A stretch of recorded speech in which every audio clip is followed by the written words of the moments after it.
be coming up on your screen. Oh, there we go. Wow, there it is, man. What's going on, There it Benny? Wow. Good, mate. You okay? Hey, listen, all good things are Oh, worth waiting for, Ben. It's all right, man. It's all good. oh, If I I was turn this way, sideways. is it weird? You're sideways. Always, my friend. Always. Here, let me see if I can fix this so I can actually. You know what? I'll hold it. Screw it. It's okay.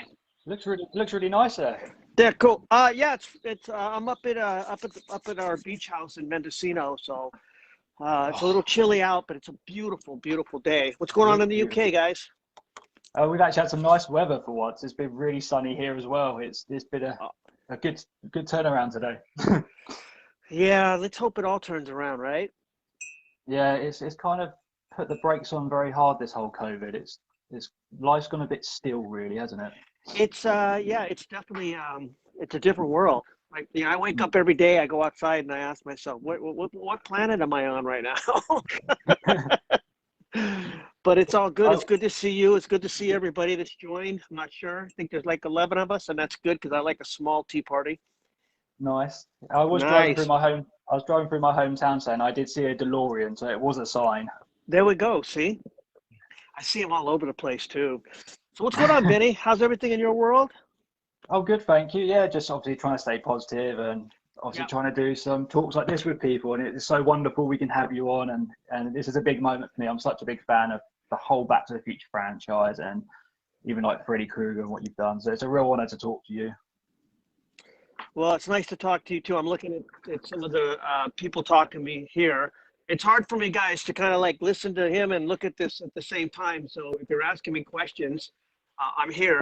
But maybe Ben can tell me what it's saying. And Ricky, let me see. Justin, oh yeah, I see John. Johnny Pappas, what's going on, man? I see everybody over there. Let me say hello to everybody real quick here. Who else is here? Yeah, go for it. Nate. Okay, let me see. Ricky, what's up, man? What's going on, Mike?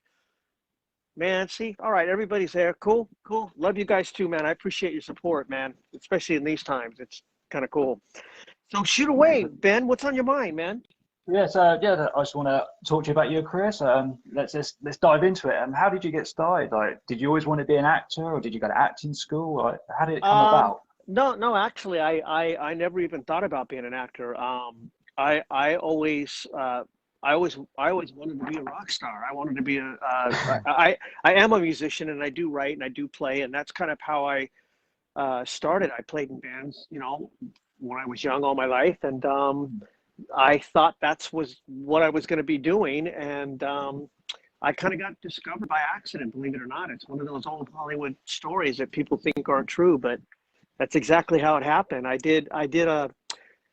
was living when I moved to Los Angeles I'm originally from Northern California. So when I moved to Los Angeles, and that's a whole other story.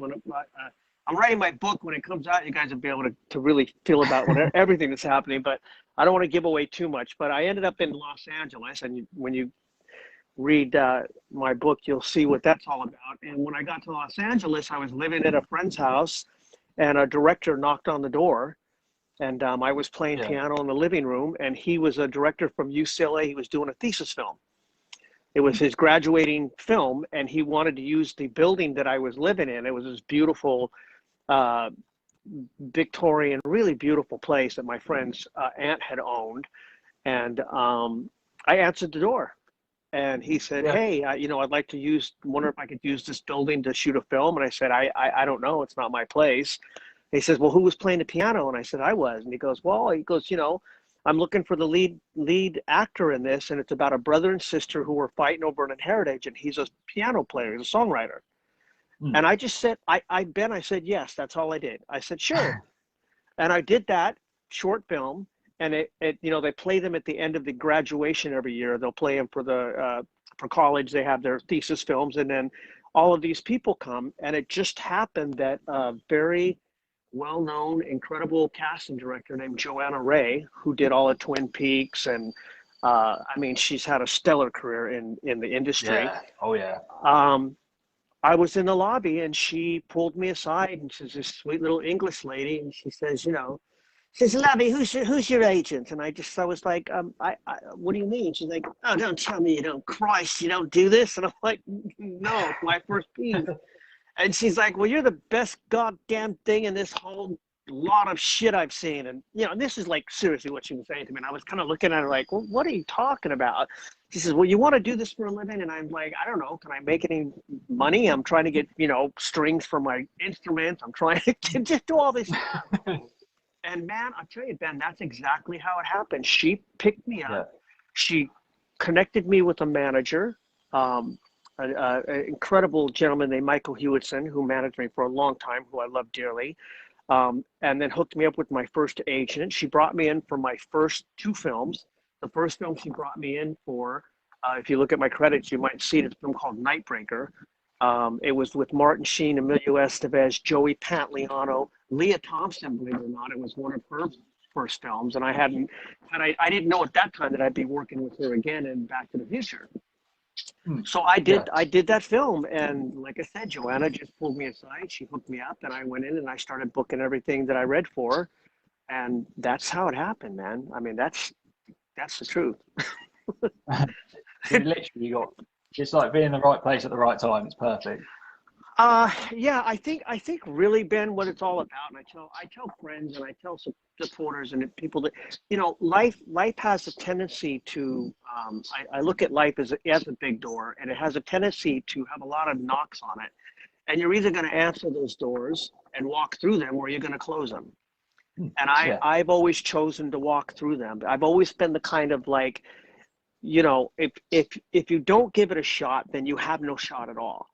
You know, you can't be afraid of rejection. Like, oh, if I do that, they might say no, or this might, you know, they might say no, but they might say yes. And if you don't take that chance and don't be afraid of the no's, the yeses are always, you know, the yeses are always good. And so that's kind of how I live my life. I try to just answer doors, you know, and some of them are doors I want to, you know, try and kick back open and get the crap out. But, you know, at least I opened them up and I went there. So I just, you know, you got to go for your dreams. I really believe that. You got to dream big, and you got to just listen. It can happen to anybody if you work hard and you do what you love. You know what I mean? And if people come to that, that's an awesome thing, man. Yeah, that's a brilliant thing. That's an awesome way to look at it as well. Yeah, that's how I feel. So. Sorry, I got a bit of a delay here. My light? I don't know. I had a delay then, but it's all right. You've caught up again. Oh yeah, I'm pretty good at that, catching up with delays. Yeah, I did some. Obviously, I did a lot of research on you, and I found some really, really interesting and some awesome stories. So, can you tell us about when you lived in Hawaii and then you went to Hollywood and then you got stuck in Hollywood? Man, that's my book, Ben. I can't tell you that stuff, man. No, where did you hear that story? Oh, I've been looking around online, and then obviously I saw some chats that you did with people, and I saw a few things. That's exactly how it happened, to be honest with you. When I was 17 and a half years old, I got a phone call from my sister's ex-boyfriend, believe it or not, and I was managing a Taco Bell at that time in Northern California, and I got a phone call and he said, hey, you got to come to Hawaii. And I'm like, what are you talking about? And he's like, look it, man, we got a place. You got to come to Hawaii. It's great. And again, Ben, there was a door that knocked. I was at a Taco Bell going, man, what the hell am I doing with myself? You know, trying to, and I literally quit the next day, took my last paycheck. I think it was $170 or something back then. And I bought a plane ticket to Hawaii, and I moved to Hawaii, and it was on my own. And I got picked up at the airport by these guys and drove to the house that we're supposed to be living in. And I get to the place. It's a cool little apartment. It's in Waikiki, right in the middle of, you know, all the shit. And on the door is an eviction notice. And I'm like, what the hell you guys got me on a plane? I got a one-way ticket, man. You haven't even paid the rent on the. So long story short, I ended up staying for 2 years. They were gone 3 months after I got there. So I stayed there for 3 years, and yes, I ended up in Hollywood by complete accident, and hopefully I'll save that for the book, and you guys can figure out the rest of that story later. But I ended up in Los Angeles by complete accident. I couldn't get back to San Francisco. It was cheaper for me to get to Los Angeles, and I had met my girlfriend and I at the time had met a young lady that was from Los Angeles, and she said, "Hey, anytime you want to come to LA, come to LA." And so she knew that, it's a long story, but it's a great story, and it will be told. I promise you that. But yes, that's how I ended up. That's how I ended up in Los Angeles. I mean, I went So through. we definitely got. Did we get cut off again? Oh yeah, sorry. So we definitely got to wait for the book then. Yeah, I think so. Otherwise, I'm going to give it all away, and unless guys buy the book anyway. But yeah, and it's the story is long, the Los Angeles story, how I got there from Hawaii, what happened to me in Hawaii to get me to Los Angeles, and then what happened when I got in LA. I mean, I lived in closets. I was broke. I had nothing. I had a ticket and the clothes on my back when I got to Los Angeles. So it's a pretty cool. Thinking back on it now, it's cool. It's easy to laugh, but there was some times, man, there were some struggles, and, times I'm, living literally in my friend's bedroom's closet, literally. And the glass door's open and I made a bed in there. And, yeah, it was a crazy time, but I kept fighting, and I kept a good attitude, and I kept positive. Like you said, you have to. I think that's what the universe is trying to teach us all right now, is positivity, and slow down, and let's get back to humanity, and let's get back to loving each other, and let's get back to what really counts, and I think that's us. We count. And I think we've lost that, with the corporate America and just everything, corporate world. Let's put it to you that way. I can say corporate America, but I've been to the UK. It's corporate, everything. The world is turned into this corporate machine. And I don't want to get into politics, because that's always, politics and religions are nothing to really. But I think a lot of people feel that way. And I think this has given us a chance to slow down and just hopefully see each other for what we really are, which is human beings. Not a color. We're not black. We're not white. We're not yellow. We're not red. We're human beings. I mean, if you stand us all in a line, and my friends have said, I've said it 100 times, and you cut us all, we're going to bleed and bleed out together. And that's just the way it is. It doesn't matter where we're from or what we've done or who.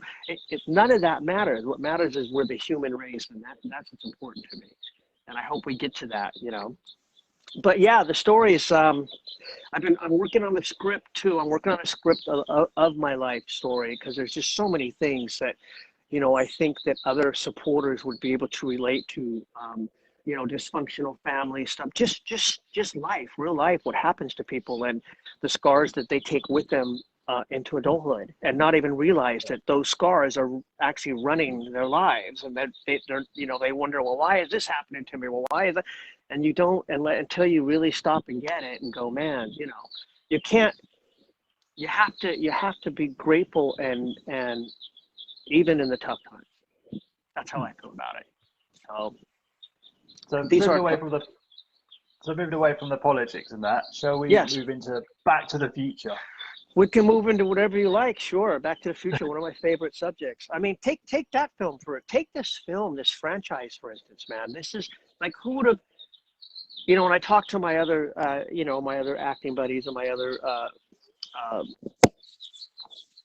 actors who did the film with me, and my friends, and to think that 35, 36 years later that this film would still be, when I talked to Bob Gale, I tell him all the time, I said, you've written something that is timeless. I've got 5 and 6-year-olds that are huge supporters of mine, and this is another generation of, it's an incredible franchise, and I'm really grateful and happy that I was able to be part of it. So how did you get your role for Back to the Future? Did you get an audition, or were you recommended? Nope. I got an audition. My agent called me and said, listen, you're going to be reading for this project. We didn't know what it was at first. They didn't tell us it was Back to the Future. They just said, you're going to Amblin. And that's kind of how it works. In the business, in the old days, you would have an agent. That agent would send your casting people would put out what they call breakdowns, and it's an industry thing that only casting people get to see, an agency, and then they say, we're looking for this guy for this role, and then agents will send your picture in, and then the casting people will call you in. So I got called in for it, and at that time I was doing pretty, I was really booking a lot of things, and I had some other things under my belt, and I went in and I read for it. I went to Amblin. I went to Universal's back lot and read right there at Steven Spielberg's, place. Kind of crazy. That's huge. Kind of Going to crazy. Steven Spielberg's place. That's It absolutely was huge. huge, and I went there 7 times. Literally, Seven that's how times. seven. It was either 7 or 8 times. I kept being called back and called back and called back. And then they were putting the the hoverboard gang together, mixing and matching. I remember the day I sat with Jason Scott Lee, and who's still one of my good friends and one of my best friends, Darlene Vogel. Yeah. I remember sitting on the bench outside Amblin with them, and going, "What is this? Your sixth time too?" How, and they were like, "Yeah, And so I went in for the last. I went in for the last audition. They taped me. I did the scene again, and it was funny because at that time, I remember that audition clearly because I was sick. I had the flu. I was just not well. I remember my agent called me and said, "Man, they want to see you again." I'm like, I can't go. They've seen enough. There's no way. How many times can I don't want to, I've just been, I don't feel good, but I went anyway because it's what you do. You go in, you Yeah. suck it up. So I went, I did my tape. They were taping me live. I finished the tape, and I remember I looked at the camera and I went, "Look it, Bob Zemeckis, either hire me or leave me the fuck alone. Because I'm not coming back." And it's funny because I was green back then. I wasn't an actor. I didn't go to acting classes. I didn't know how to handle myself in auditions. I was just me. Like, that's kind of how I Yeah. felt. Like, look, I'm sick, man. This is like the sixth time. If you don't want me, leave me alone because I don't want to. And so I got in my car. I'm driving off the back lot. I didn't even get off the back lot. My phone rings, and it's Robert Zemeckis. Oh, "Ricky, nice. he's like, he's still on the lot?" And I'm like, "Yeah." And he said, "Well, come back to the office. I want to talk to you." I'm like, "Okay." So the whole time he was watching in another room, and I wasn't aware of that. So he called me, and I went into this big office, this beautiful big office, and big long table. He was sitting there and said, "Okay." He says, "So I won't bug you." I don't remember exactly what the conversation was, but I do remember he said, "Well, listen, are you afraid of flying?" And I said, "No, the only thing I'm afraid of is not getting this role. I'll fly anything. Let's go." And I booked the job that day. That was kind of how it was. But Awesome. it's one of those things, man. It's the business. It's one of those things. Let's put it that way. But yeah, that's how that went for me. So what was your first impressions of walking on set and seeing it all set up? 'Cause it's all in the future and stuff. Like, what went through your Can mind? can you imagine, Ben, to like walk on? First of all, remember I'm new at this, so I had only done a couple of films before this film. I had done the Nightbreaker with Martin Sheen. That's how I broke my teeth on that stuff. And then yeah, got to the set, and when you walk onto the set, it's like being transformed, man. It was the future. I Yeah. mean, there was the Cafe 80s, there was the clock tower, there was, and I hadn't seen the first Back to the Future movie. Oh, So that's another one of my questions. yeah, no, I hadn't seen it. I mean, I was a huge fan of Michael J. Fox's from his TV series. I just love Michael. I thought, his timing as an actor, just who just his ability, um, as a performer to do what he did. I mean, the guy's a genius. Yeah. He really was. So I was just really looking forward to working with him, and being on set with him. And then of course, sitting with the director, and then Bob Gale was there, and yeah, it was something else, man. It was probably like you guys would imagine it was. It was just kind of like you got to go, wait a minute, am I really doing this? And then they gave me a paycheck, and then I was like, really? Are you kidding me? I get to play like this, and then you're gonna pay me to do it too? Okay, maybe I could do this for a little bit. Yeah. Doesn't sound like a bad day, does it? Man, I had so much fun. I enjoyed it so much. It was long. We shot for a very long time, and then they did 2 and 3 simultaneously back to back. So as soon as I got done, 14, 15 weeks on 2, I think. I'm not sure exactly. That was a while ago now, but I think it was that long. Um, I went straight to Ojai to work with Flea from the Red Hot Chili Peppers, doing the truck scene at the end of 3. And that Yeah. was like an Easter egg. That was Robert Zemeckis. I don't know if the supporters really got that, but Robert Zemeckis was doing sort of an Easter egg back then, before Easter eggs were known. Like in video games, the Easter egg. He wanted to see that if the Back to the Future fans would realize that he had taken a bad guy from every one of the different films and put him in the back of that truck with Flea at the end of 3. Oh, So he called me up and he said, "Listen, I'm picking one bad guy, and I want you to be that guy for in 3." And I was like, "Yeah, of course." So I got to go spend 2 days with Flea and just have a great time and shoot that scene. And yeah, man, it's kind of like, it feels like it was just yesterday. It really doesn't feel like 35 years ago. no, it's been a while now, hasn't it? Since it's been 35, 36 years. Where are we at? 36 now? We just had the 35th anniversary.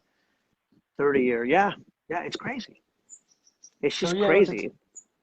So you're able to tell us what it's like to fly a real hoverboard? How did you get to fly a hoverboard around set? Can you tell us the ins and outs of that? Well, what we did is before the shoot even happened, we spent 2 weeks at the stunt coordinator.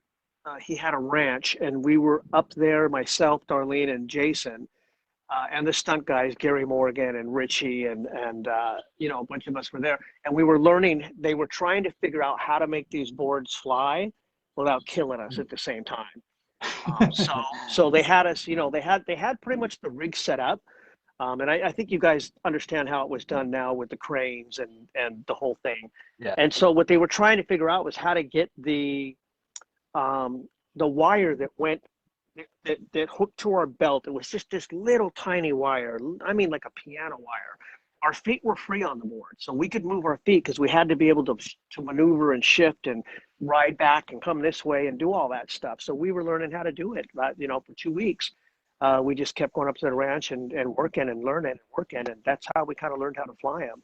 Yes, there's a crane. Yes, they're hooked to these little safety lines, but your feet were free. You had to click them around, and you had to have a little bit of skateboard experience. And skateboards were a big part too, because we use skateboards in a lot of the scenes on the ground. Yeah. So, did I give anything away just now? No, it's been 35 years. People should know that. So obviously the big chase scene on the hoverboards. I mean, I wanted to bring this up to you if it's okay, because I like to talk about stunt people because they don't always get the recognition they do. But there was actually a stunt woman injured on set, and yes, talk us through that and tell us what happened there, and obviously the aftermath. Is that okay? Yeah, it is okay, and I'll tell you why I sighed like that. Cheryl Wheeler was a really good friend of mine. And I'm not sure if you guys realize it, but recently her ex-husband shot and killed her about a year ago. I didn't know that. Anyway, Cheryl, I was there the day that happened, and it was just one of those things that happened on set, man. We stunt people do not get enough recognition. And hey, Gary Morgan was my stunt double, and he stunt doubled me in a lot of different films, and I really I thank him for that, because he did a lot of the hard stuff, and I always wanted to do a lot of my own stuff too, so I did a lot of it, and then Gary would step in when because when you're shooting, they don't, as an actor, they really don't want you to do it, even if you want to do it, because if you get hurt, then the film is on delay for however long it's going to be on delay. But yeah, Cheryl got basically the stunt was supposed to work where we fly across the water. The stunt doubles get shot through the glass window. It was called candy glass is what they call it. When they get inside, they hit the buttons, they release them from the board, they land on pads inside the building. Okay. Well, unfortunately, the stunt double for Biff, somehow the board got tipped, and he hit, the helmet that he wore, that kind of spiky helmet that Griff was wearing. And it hit, if you watch the scene, you'll be able to see it. If you watch closely and slow it down, he hit that stair. That caused the rigging to tip this way. It sent Cheryl into the pillar. Cheryl bounced off the pillar, sent the other three guys through.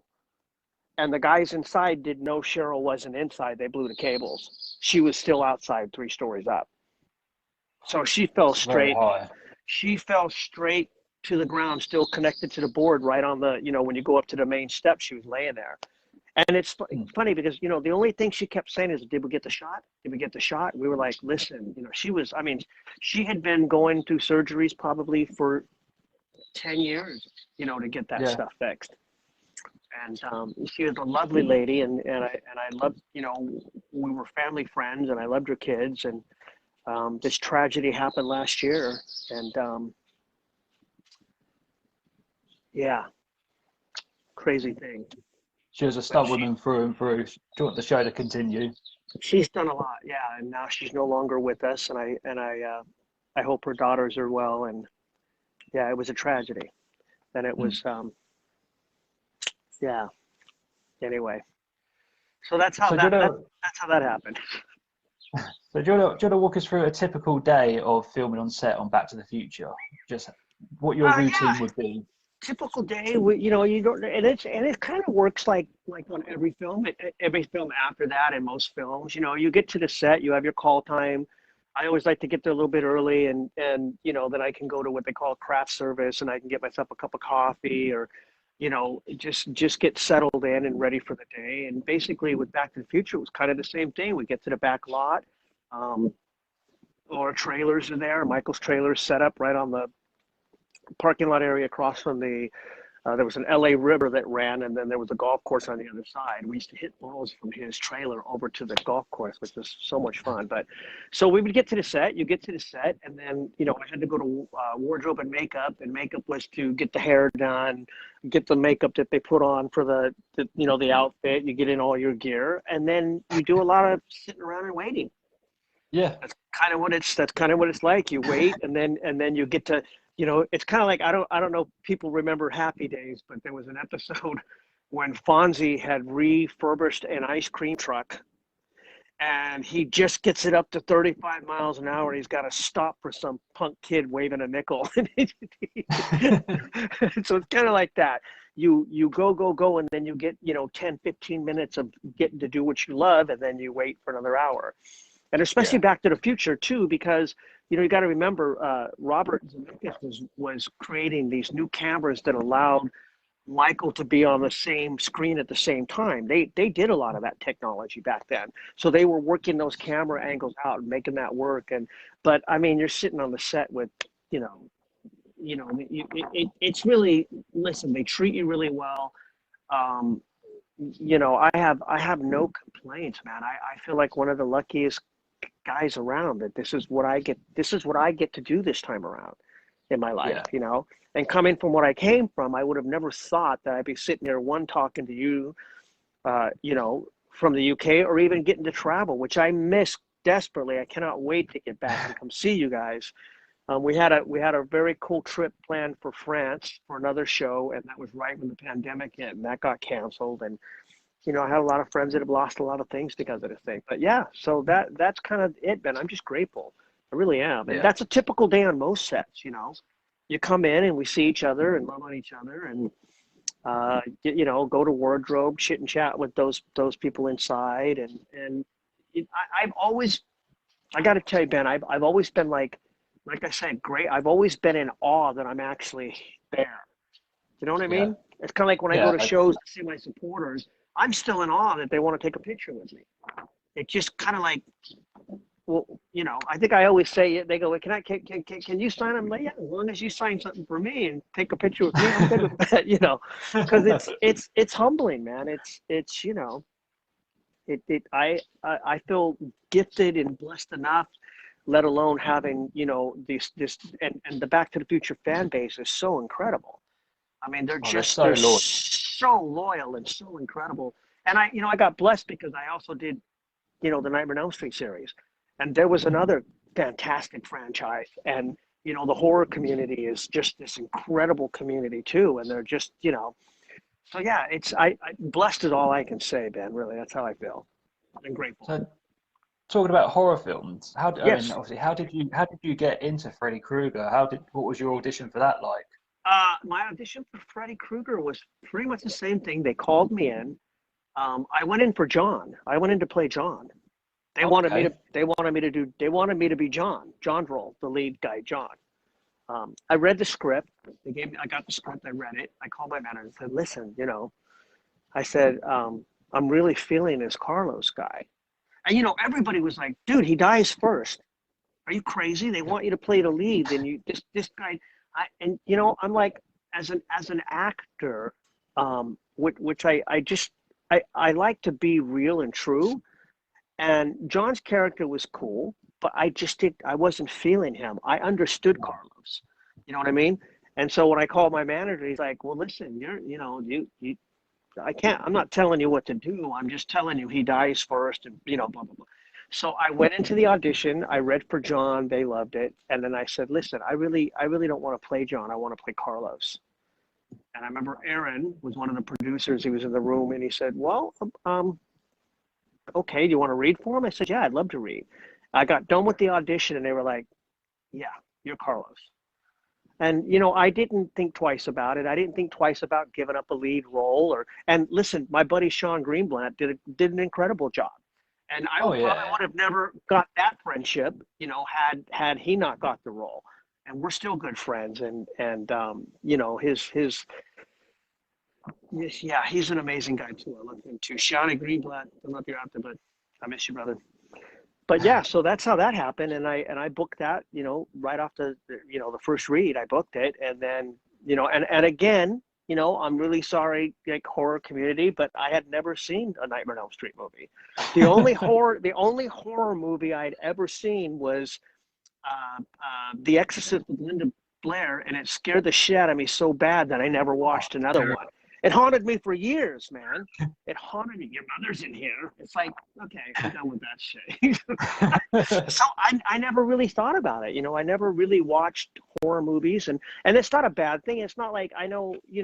I remember being at one of the cons, and I think I was with Mark Patton, and I was doing a panel, and I had said, hey, somebody had asked me, I said, well, I've never really did a horror movie. I don't watch them.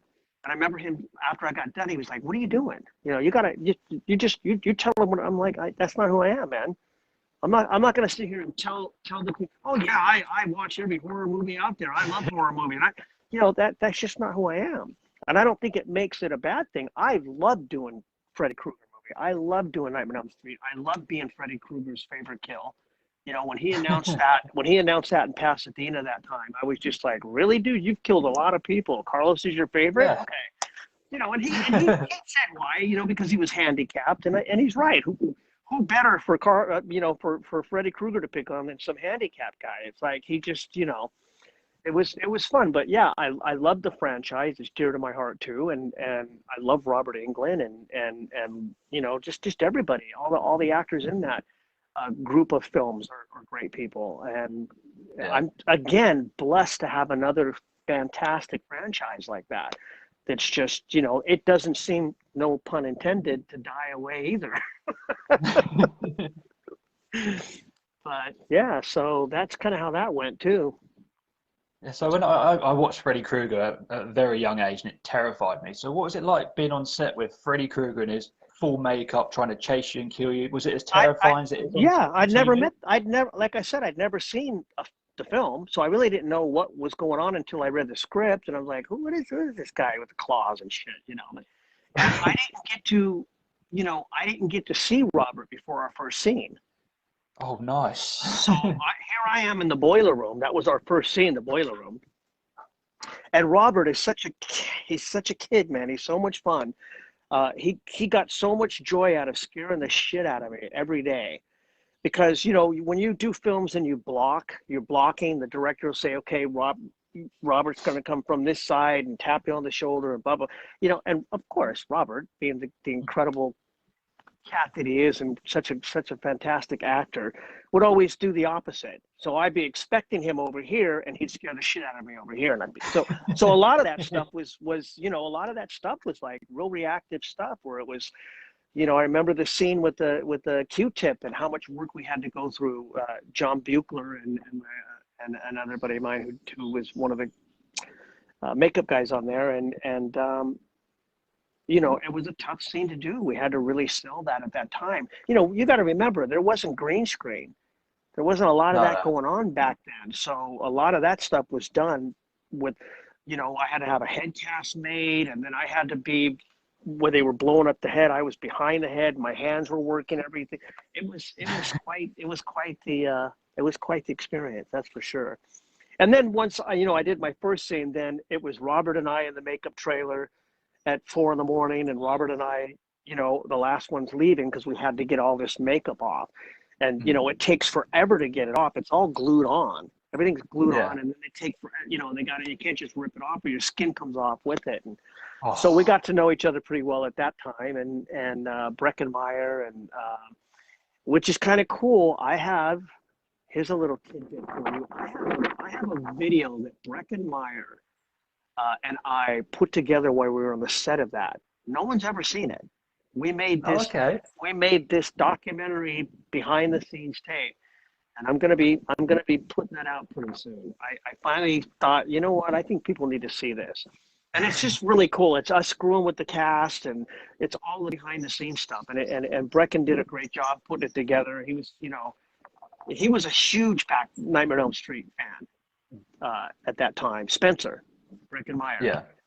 He was huge. I think he was 16 or something when he booked that, and he was just like, what do you mean you don't know who Freddy Krueger? Oh my God, but, it's like, but yeah, the tape is really cool. I just kind of ran across it last year again. It was because it's on VHS, and I was like, what the hell is this? I put it in. I was like, oh my God, people would die to see that thing. It's really cool.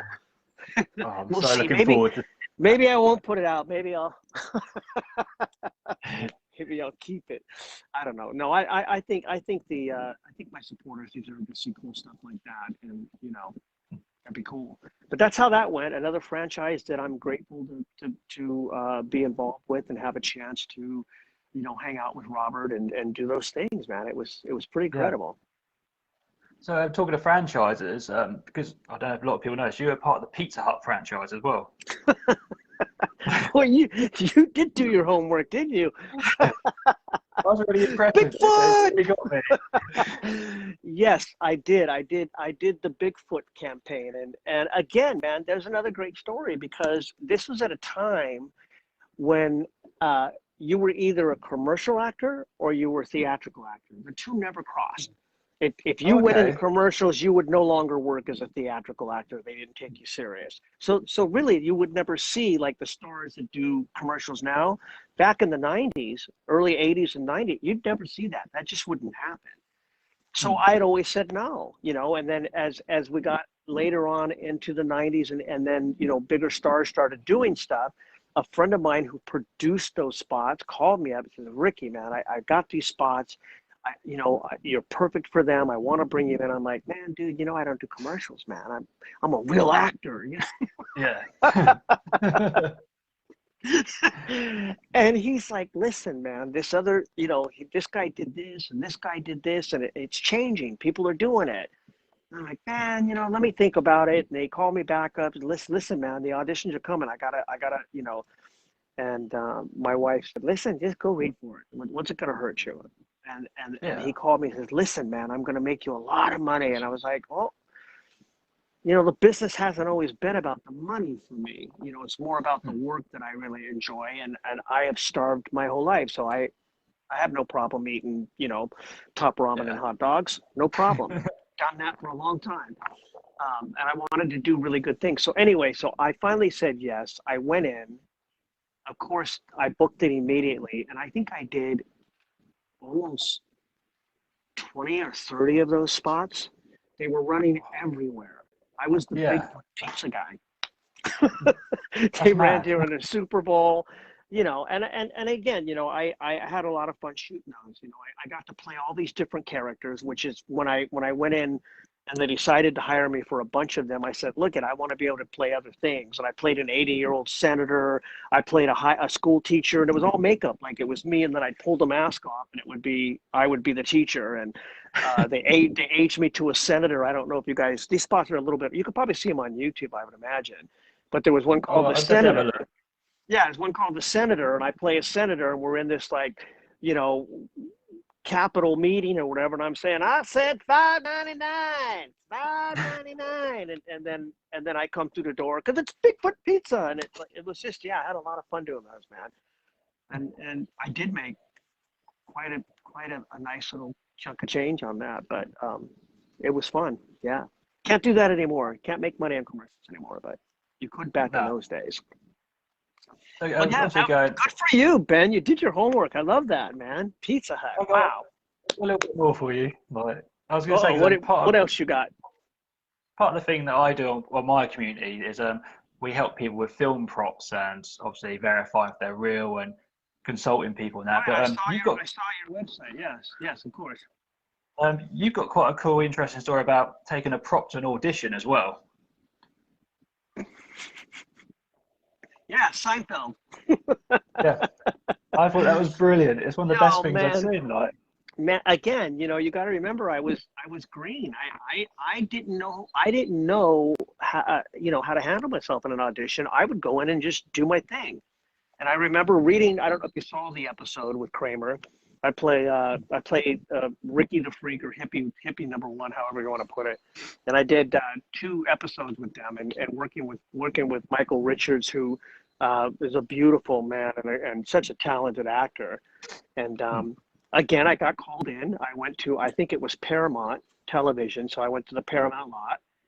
I went in, and as you know, the character was this guy in a hippie van who, pulls out a knife and kills people. Talks to Kramer about killing people. You got to remember, the rooms are kind of small, but there's a lot of people in there. So you've got the producer, you got the director, you've got the writer, there's a little room, and then we come in and we do our thing.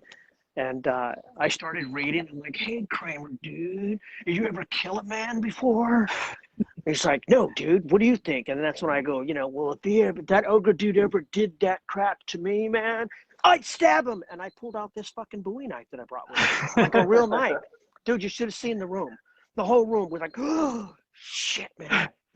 And I got done with the reading, and I did my whole thing. And I always had a thing where, like, I would get done with my reading, and then I would just leave. Like, I wouldn't wait for I'd just walk out. Like, I'm done, The casting director comes out, and she just gave it to me, man. She was livid.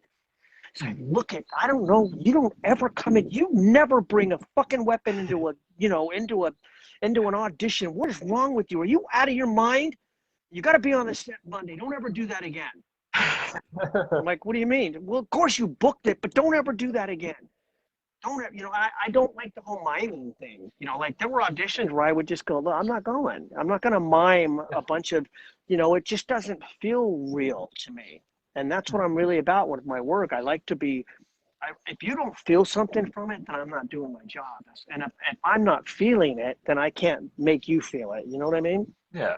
So I would do auditions, and I would bring stuff in, because it just, as you can see, I made a point. I booked that job. Yeah. Because I scared the shit out of them too, and that's what they were trying to get across on the scene. The scene turned out funny, actually. It wasn't really, because you're working with Michael Richards. What do you think, man? These hands have been psyching. It's like trying not to laugh at him, man. I miss Richard. He was cool. Wow, Seinfeld, boy, you're bringing up some good stuff there, Ben. I appreciate that. No, what else you got? What else you got? I got loads of stuff written down here. Obviously, that's when okay. when you obviously do your acting and stuff, you obviously like to put your own spin on things, which a lot of like actors or directors and producers don't like. Is there any times where you've put your own spin on a character and it's gone across really well, or where you've been just shut down at all? Well, here's the way I think about it. A writer writes a fantastic script, right? And I believe it's the actor's job to bring that character to life. And not always do writers write the character the way that an actor sees him, or like would say something. There's a great example, Tootsie. Yeah. I don't know if you remember the movie, and he went into his agent, and he got fired because he was playing a tomato. And tomatoes don't stand and they don't talk. And he was trying to explain to his agent, I'm playing a tomato, man. I wanted to get up and, so yeah, I do a lot of, they call it ad-libbing. Okay. Or adding things into a scene, and I have had great success with that, and I have had, I've had directors just go, look at, man, this is the way I wrote it, and usually it's writers that'll go, this is the way I wrote it, I want every single word I wrote that way, and that's tough. But yeah, a lot of times for me, I want to do what feels right in the scene, and I'll tell you, going back to the Future, Robert Zemeckis taught me the best thing in my career, which was, I was so grateful because my career started, he was like the second or third film that I had done. And I remember I would go up to him and say, hey, Robert, I'm thinking about doing this. And he sat me down and says, Ricky, listen, don't ask me. I said, I'm sorry. He said, don't ask me. He goes, because I may say, no, don't do it. Yeah. And then I may miss something. He goes, just do it. Do what you're feeling, do what you're supposed to do, and then do what you're feeling. And when I get into the editing room, I'm going to have a choice. And he says, usually I choose the actor's choice because they're usually right.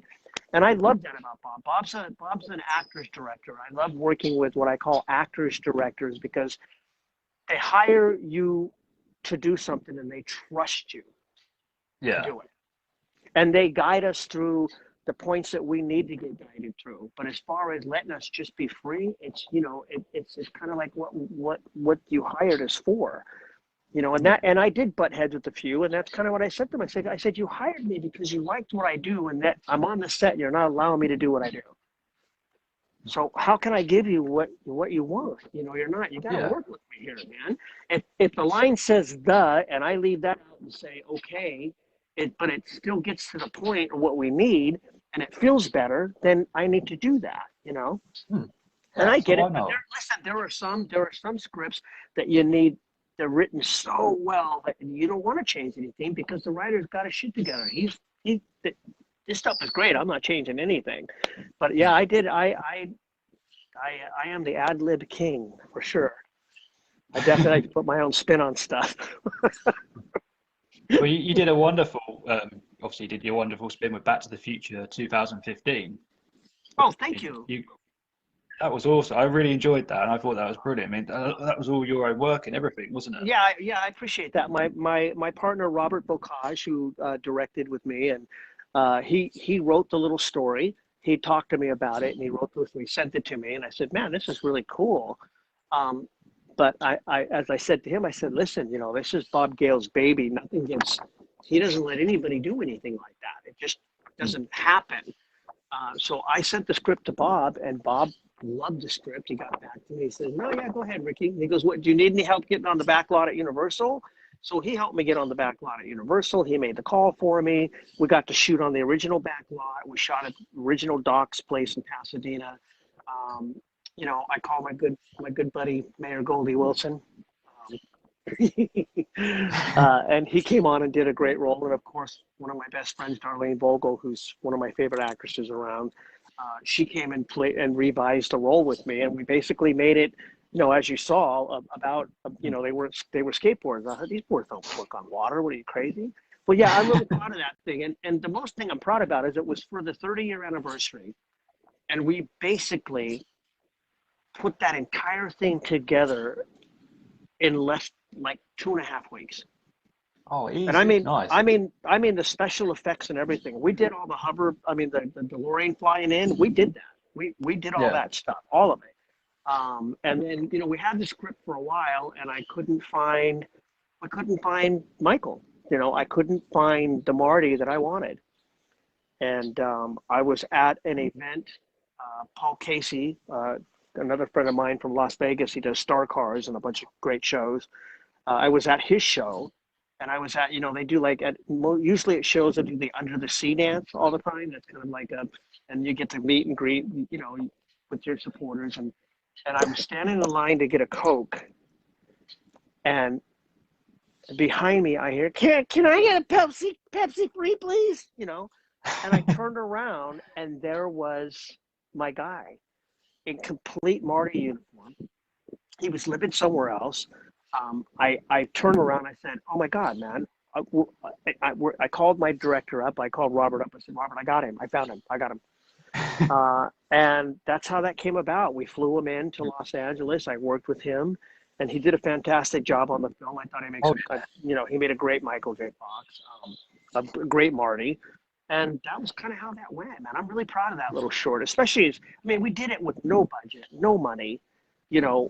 Like I said, we did it in 2 weeks because we had a deadline for the 30th anniversary and wanted to have it play for that anniversary.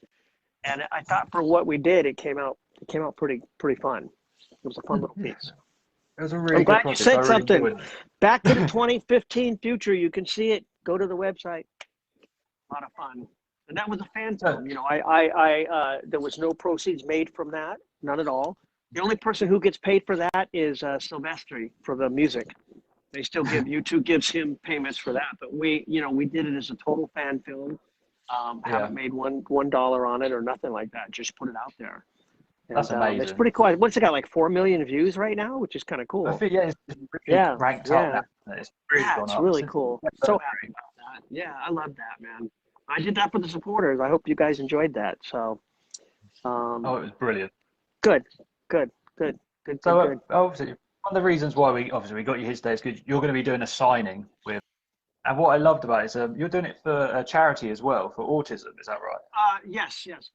Part of my proceeds will go there, and I know Alex is putting some of the proceeds that he gets, I guess, is going to autism. But I've been working with the Autism Coalition from the start. I remember doing their very first golf celebrity tournament. If you go to like LiveWire or go on the internet, you'll see the Autism Counts is what it is. And you'll see the pictures of all of us going to the. So I've been kind of doing that. I have some good friends that their children have autism, and I've been blessed with 2 amazingly beautiful children who are just healthy and beautiful. So as a parent, I can really understand the frustration and what that does to I've seen it firsthand. Let's put it to you that way. So I'm looking forward to that. Because obviously, charities are struggling so much, especially with COVID at the minute. So it's wonderful you guys are donating money to a charity. That's why I had to get on board with you guys. It's just wonderful to see. Good. I'm glad to hear that, because it is a very cool thing. And I think that, like I said, going back to being human beings and getting back to giving and loving each other is what we need to do, kind of a deal. You know what I mean? So I'm looking forward to that, and I hope people, come on and buy some cool stuff. I'm looking, for the Funko. I'm looking the Funko doll. I want to see that. I think that's really cool. I've been after those, trying to get those guys to do a Freddy, a Carlos doll, and it's just like, man, get on board, guys. What's going on? And data. It's funny because I think the powers that be really feel that that our supporters only want to see Michael and Leah and Doc, and I think they couldn't be more wrong. Yeah, of course, we love Michael. I love Chris, and I love Leah, and of course people want to see them, but they also want to see the other people. They love the clock tower lady, for crying out loud, who, bless her heart, just passed away. Mayor Goldie Wilson, they love to see him, and I think a lot of supporters get robbed because, like, the people who run cons and just all together, they only think that it's just the top 3 people want to see, and I think it's a franchise that people love everything about that franchise. So I hope that gets turned around at some point, and people will be able to see and love on everybody, which would be kind of cool.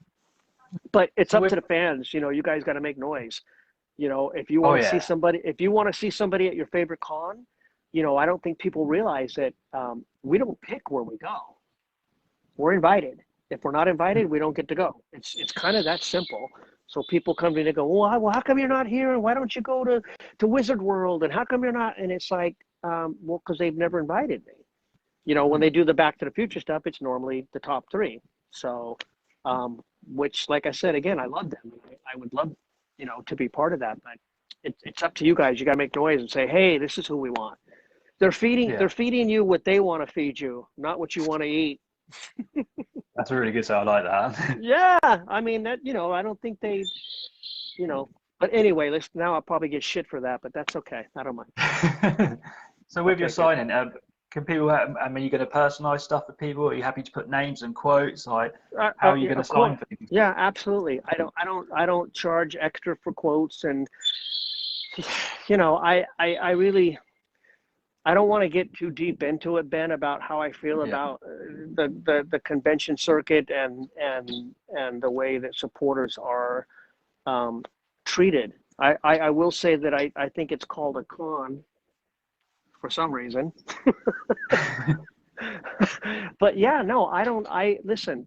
I've always been the same price for my stuff, and I don't charge for saying things or extra charge because I'm gonna you know I, to say data. Of course, I want to say data. That's the character. yeah, I know there are some people out there that won't even put their character name on things, and it's mm, just I really don't understand that at all. no, I think again we have to get back to this. The supporters are the reason. People like you, people like Alex, people like Johnny Pappas, all of the people that are watching this, even all 11 of you who I love, by the way. Um, it's about we don't have anything without you. yeah, You know what I mean? I can make all the films in the world. If nobody watches them, there's nothing there. So I'm mm, completely aware of that. And I would love to see the supporters being a little more taken care of than taken advantage of, if that makes any sense to you. yeah, yeah. That makes perfect sense. So yeah, so to answer your question, no, I do not charge extra for, and of course, if they want me to write, yeah, you just put it down when they order, and what I'm going to do is I'll fill out everything so that it doesn't take up a big clockwork of time for everybody, so everybody can get to Yeah, talk to me. I'll put the quotes down first already ahead of time, and then when I talk yeah. to them, I'll do the signature. That way it'll all be there, and then I can just move on and get as many people, hopefully, as we can to get what they want. But yeah, I have no problem with that. I don't sign other people's lines. If that other actors, I don't step on toes. Like Yeah. somebody wanted me to sign unless you got power. Well, that's not my line. That's my buddy Jason Scott Lee's line. So I wouldn't do Yeah. that. And that's just out of respect for him. But yeah, I'm willing. Yeah, I'm here, man. I'm here to, like I said, I love my supporters, and I'm here to do what they need me to do. I'm grateful. Period. So, should we have a look through the comment section quickly and see if there's any questions anyone have put Yeah, down or sure, anything? sure. Should Yeah, we I can't really have a look? see. Are All they right. still? I know things were scrolling through, guys, but I couldn't see it. Um, Uh, you can, if you got comments, yeah, I'll answer anything people want. yeah, let's have a look. So, yeah. Are people still there? We got a question here from Mike. Yeah, Mike. Yeah, Mike. It says, I hear you're bringing out a book. So, will it be out over in the UK? Will it be available in the United Kingdom? Absolutely. I love the United Kingdom, man. France and the UK, and I swear, man, I think that's, if I didn't know better, I think my soul was from there. I remember the first time I walked. Well, I remember the first time I walked on the streets, and I was like, "Man, this is so familiar to me." I love all the old, buildings, and yes, of course it will be. It'll be available for all my supporters. I don't care if you're in Spain or France, or I don't care where you're at. If you want it, yeah, you'll be able to get it. We got another one from Mike as well. It says, can you ride a skateboard? Can you actually skateboard? Yes, I can actually. Well, we had to for the film. It's been a while. I remember. I'll tell you a funny story. When I was doing Nightmare on Elm Street, Brecken was a big skateboarder, and we were screwing around in the where we shot the boiler room, and there was an empty room, and we were screwing around and skating. And I took a bad fall, big, rode it across, and I hit a you hit a rock and it stopped the wheel. I remember falling on this post that was in the ground. We're still shooting, and Breck and I were by ourselves, and I was like, man, I think I broke my rib or something. And so I just taped myself up and went back to work. But yeah, I have. Where is my skateboard? I think it's down in my little room down there. But I have a longboard that I skate here. Um, we have a trail. I'm in Mendocino County. Our beach properties in Mendocino County, which is Yeah. beautiful. It's right on the ocean. Just right there's the ocean, and they have a really long 1.5 mile trail. It's all, and I ride my longboard round and round. But yeah, I love the skateboard. Yeah. I don't do tricks and do the crazy shit anymore because I break easier than I used to. But yeah, I dig it. We've got another one I'm here not from. Tony Hawk, but did you got see? another one. Oh, go ahead. Oh no, yeah, I saw the Tony Hawk video where he faked the hoverboard. Was that what you were going to No, say? I was talking about Steve-O. Steve-O from. Oh, Steve-O, your Jackass, yeah. We did it. I put back on the data costume for one time. I think it was 2 years ago for Halloween, and Steve-O played Griff. So you guys should check that out. That was a lot of fun. So and we rode the boards then all over Venice and Santa Monica, all over the street, and it was so much fun. So go ahead. What's the other question? Oh, we've got one from Lauren Taylor. She says, "Hi Ricky, me and my boyfriend Dan are really big fans of Back to the Future. He wants to ask, since you were on set with Michael J. Fox, what was it like?" Wow, man, Michael was curious, courteous, kind, a professional. We had a lot of fun. I remember every Friday was Margarita Friday. A predator would be out in the trailer, and we'd go to his trailer for Margarita Fridays, and after the wraps, and then, like I said, his trailer was on the back lot, and then there was the LA River, and then there was the LA golf course. You could see the greens and everything. And he had a mat and clubs, and we would hit balls over while people were golfing. We'd hit balls over to the green and then ditch behind the tree. I had a blast with Michael. He's a true professional, man. The guy's everything you think he is. He struggles hard and he's working hard with what he's been dealt with, and I'm proud of him for what he does with that. But yeah, man, he was just he's the real deal. He's the real deal. That's all I can say about Michael. He's always been that guy. Yeah. So whatever you guys think he is, that's absolutely 100% true. He really is that guy. And I wish you guys could have all known him before and after. And he works really hard to bring awareness to Parkinson's and all of it. Yeah. That's another one. That's another hard one. We got another question here from Mike again. It says, "Me and my girlfriend want to know, Ricky, did you ever get to ride in the DeLorean on set?" Yes. we would drive around all the time. You got to remember the back lot was huge. It's not just the only thing you're seeing from our film is what they call the court center. The lot is huge. So the cars were there driving back and forth. They were runnable. They drove, and so we'd always get in them and tool around a little bit. And they're a lot of fun, man. Awesome. I'm really jealous of that. I'm not gonna lie. They're cool. They're fun. They're fun. The whole wing thing, and they're not very fast. The motors are really crap on them. They're not really they're not a great car by any means as far as the cars go, but the film made it what it was. The film turned the DeLorean into this amazing. You got to remember, I think the first time machine in the first script was a refrigerator. Oh, was it? Yeah. That's crazy. A refrigerator. It was. I believe that's what the first script they had was. The time machine was going to be a refrigerator. Kind of weird. Turned out to be the DeLorean, which I think was,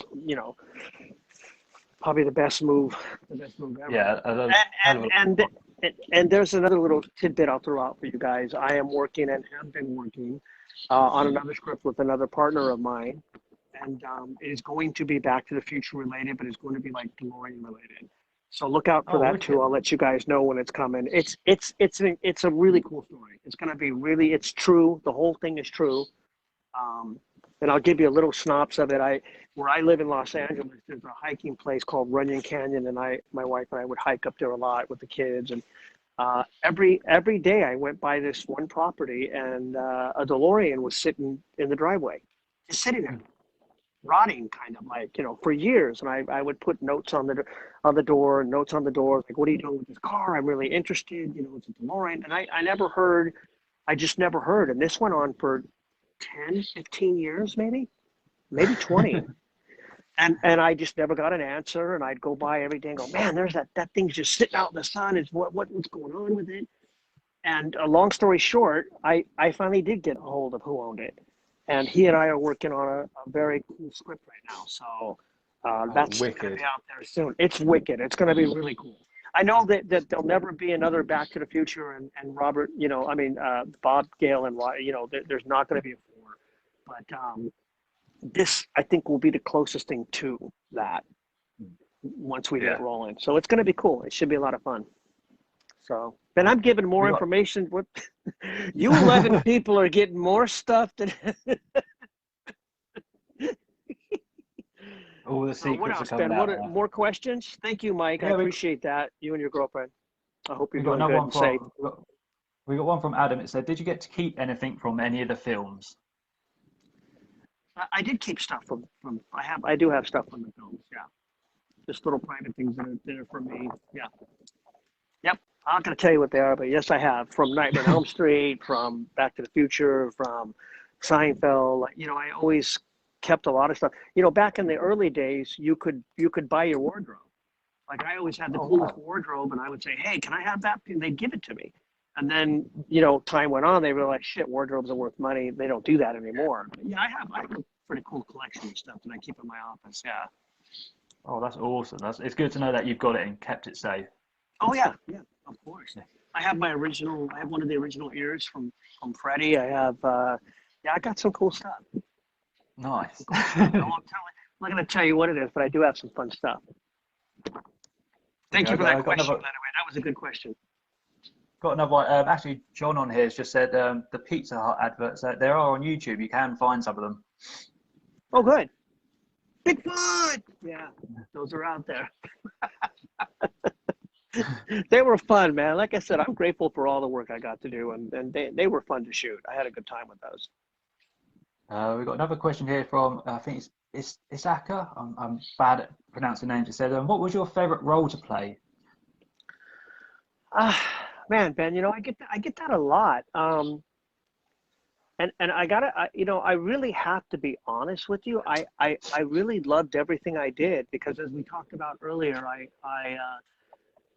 I really choose carefully what I want to do, and so that I can bring the best performance to you guys and be real about it. I love all the stuff I've done.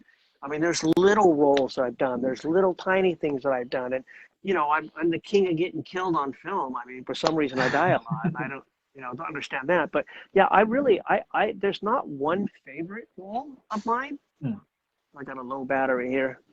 Anyway. There's not one favorite role that I have, but I love them all, really, and that's really the truth. I love everything I do. I don't care how big or how small it is. So we'll finish up with a couple more questions. I got another one from Mike. It said, "Did you ever get the DeLorean up to 88?" No. No. No. The lot's big, but it's not that big. I'm hearing a delay. Like I hear what we were talking about 2.5 seconds ago in my ear. That's weird. Yeah. Is that what I sound like? Oh, no, this sounds fine to me. No, this meeting's over now. I think it's because I have a low battery too. You guys are going to lose me here in a minute. Oh yeah, obviously. So we'll wrap it up with one last question then. Okay, sure. What was your favourite piece that you kept from, obviously, over the years of working on a film? Have you got something you can tell us about? A favorite piece.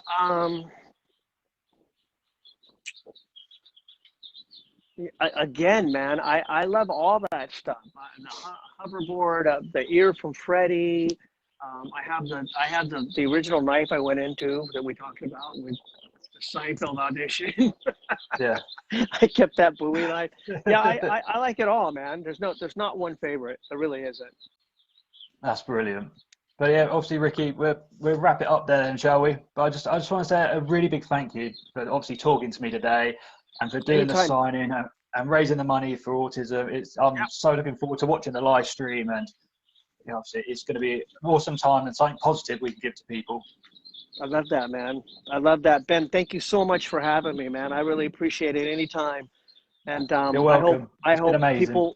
people get to see it. I love you guys, love my supporters. I'm grateful. Be human, everybody. Love each other. Let's get back to it, man. Let's get back to it. I'll see you later, Awesome. Ben. Thank you. Thank you so much, Ricky, and see you later. Have a No good day worries. here. All Enjoy the right. I look sunshine. forward to seeing you guys at the signing. I'll see you at the signing. Okay. All right, Ben. See you later.